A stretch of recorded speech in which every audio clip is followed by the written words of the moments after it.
Оваа влада ја задолжува државата без срам.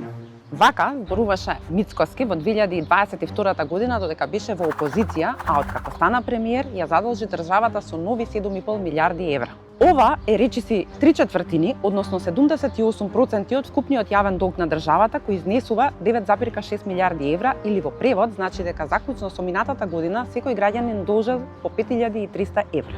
Новите задолжувања дојдоа прво со унгарскиот кредит од 1 милиарда евра, наменет за поддршка на македонските компании. Дел од овие пари, 250 милиони евра, се кредитни средства за проекти за општините. Овој кредит е договорен со каматна стапка од 3,25%. По бројните екскурзии од САД до Емиратите и најави за инвестиции, владата засега обезбеди само бесплатни визи за Дубај. Најново е договорениот најголем заем во историјата на земјата во износ од 6 милиарди евра или приближно 5 милиарди фунти од Обединетото кралство.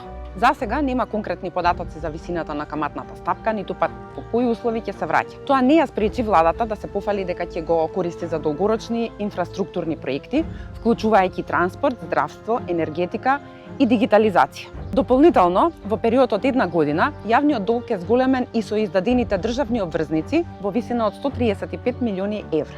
Според последниот извештај на Светската банка, јавниот долг во Северна Македонија значително е зголемен и изнесува 62,4% од бруто домашниот производ, што е 14% над нивото од пред пандемијата. Светската банка предвидува забавување на македонската економија годинава со проектиран раст за БДП од 2,6%, понизок дури и од ланските 2,8%.